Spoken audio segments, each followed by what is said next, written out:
Luc Ferrandez, tu recycles pas tant que ça.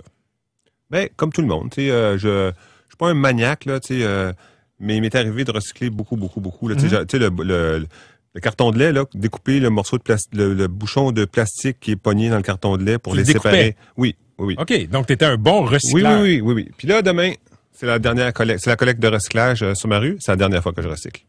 C'est la dernière fois que je mets mes produits de recyclage au recyclage. OK, là, tu sais qu'il y a beaucoup de gens qui vont être étonnés, là, parce que t'es vu comme un vert, t'es vu comme un progressiste, et tu vas pas recycler. Pourquoi? Non, ben c'est ça. Tu sais, je suis vu comme un verre, mais en même temps, moi, je déteste le greenwashing. Je déteste ce qui tourne en rond puis qui mène nulle part. Je déteste la fraude intellectuelle. Et là, le recyclage, pour une série de raisons, c'est devenu une fraude. Donc, dans les 18 derniers mois, on a appris 3 choses. Le bac est composé de 3 choses, le verre, le carton, le plastique. Ouais. On a appris que le plastique, le 7%, le plastique très pur, celui qui n'a pas d'étiquette collée dessus, celui qui n'est pas amalgamé avec d'autres choses, lui, il y a 7% de ce plastique-là qui correspond à cette définition-là, il est recyclé. 14% est envoyé en ballot en Asie, souvent.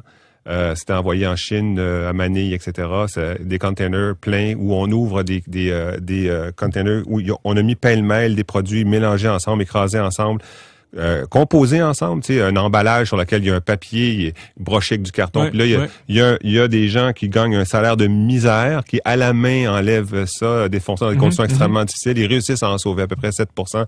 Le reste est brûlé. Quant à tout ce qui reste ici en Amérique, c'est brûlé. Donc, en gros, là, il y a 7% du plastique qui est sauvé. Ça, c'est pour la filière plastique. La filière carton, le carton, 100%, 87% du bac, là, où la matière est vendue par celui qui la trie, 87% de ses revenus, c'était le carton. Mais il vaut plus rien. Le carton et le papier. Ils valent plus rien parce que dedans est incrusté le verre. Donc, le verre dans les camions de recyclage se fait écraser par la compression, se transforme en miettes, s'incruste dans le carton, s'incruste dans le papier. Lui aussi. Ça contamine. Ouais. Alors, on a des entreprises qui recyclent le papier et le carton à Montréal, au Québec. On a Kruger, on a Cascade. Ils sont obligés de prendre leur carton ailleurs. Parce que nous, notre carton, on l'envoie lui aussi en ballot, lui aussi en Asie. Puis là, l'Asie en veut plus, fait que là, on l'envoie en Inde, puis on sait pas ce qui se passe avec. Et récemment, on a appris que le verre, l'immense majorité des bouteilles de verre, les bouteilles de vin, les bouteilles de boissons gazeuses, etc., qu'on met au recyclage, ben ça aussi, ça se ramasse dans le dépotoir. Exactement. En fait, il y a une petite partie du recyclage qui est faite, qui est sauvée, surtout dans la région de Québec, du verre, parce que on s'en sert pour faire des abrasifs, pour le jet au sable. Dans la région de Montréal, il y a aucun gain. On l'envoie au site d'enfouissement. On s'en sert pour faire des couches qui coupent les odeurs par-dessus les déchets. Mais c'est grosso modo, il n'y a aucun recyclage du verre qui se fait. Et la seule façon de faire du recyclage du verre, la solution, elle est facile là, pour tout le monde, facile à comprendre. Là. Faut enlever les bouteilles du bac. T'enlèves les bouteilles du bac, tu viens de sauver ta collecte de papier et de carton, tu viens de sauver ta collecte de verre. Puis ça, on le fait pas. On n'a pas la consigne. Il y a 8 provinces sur 10 qui ont la consigne. Parce qu'il n'y a pas de consigne, ça se ramasse dans le recyclage. Et parce que ça se ramasse dans le recyclage, le verre se brise, ça contamine ce qui est facilement recyclable présentement, le carton. Le carton et le papier, oui. Alors, mais attends une minute, Luc. Tu parles d'une fraude. Ce que tu dis, dans le fond, c'est on se casse le bicycle pour trier les matières recyclables dans notre bac vert. Mais finalement, ça se ramasse au vidange. Oui, c'est ça. Il n'y a personne qui est responsable. C'est pas une fraude comme si quelqu'un avait fraudé. J'ai utilisé le mot comme une image. Mais quand même, là, on a demandé à la population de faire le tri. Il y a eu des efforts qui sont faits par tout le monde. Puis d'ailleurs, les gens qui font rien, là, les gens qui ont un bateau, un hélicoptère, un avion, une maison, qui ont tout, là, tu sais, puis qui font aucun effort pour l'environnement, ils font au moins ça. Tu sais, c'est la base, c'est le début. On a réussi. Hein? C'est vrai que les mœurs ont changé là-dessus. Ben oui, c'est ça, c'est le début de quelque chose. On pensait qu'on avait touché le début de quelque chose. Mais on n'a pas fait les efforts de vigilance, de suivi pour s'assurer qu'en bout de ligne, ça mène à un résultat. Et ça, c'est une lacune immense. Et moi, c'est pour dénoncer cette lacune immense-là que je vais dire, puis tu sais que les municipalités, la Ville de Montréal, la dernière chose qu'ils veulent entendre, là, c'est ce que j'étais en train de dire au micro. Parce que si tu dis, moi, je recycle plus, ce qu'ils ont très, très peur, et de façon légitime, c'est que les gens perdent les bonnes habitudes qu'ils avaient prises. Et au moment où on va réintroduire des filières qui ont de l'allure, là, les Montréalais seront plus là pour recycler. Alors moi, ce que je dis à la mairesse, ce que je dis à l'administration, là, c'est montrez-moi un plan. Montrez-moi un plan, là, il reste 2 ans. avant l'élection, là, on veut voir des solutions pour le verre, pour le papier, pour le carton. Je vais être le premier à recommencer le recyclage. Mais pour l'instant, ça tourne à vide. Et en plus, ça nous coûte une fortune. Parce qu'on a séparé les équipes de collecte d'ordures. On a des camions séparés, des équipes séparées. On a un centre de ski, on a du transport. On envoie ça à l'autre bout du monde. Pas à l'autre bout du monde, ils le brûlent. Alors, ou ils le mettent dans les vidanges. Ben, ils le mettent dans les vidanges. Ils l'enfouissent. Alors, c'est les deux solutions qu'on veut pas voir. Tu vois, tu me parles de ça, puis je pense à la caricature d'Éric Godin dans la presse d'hier.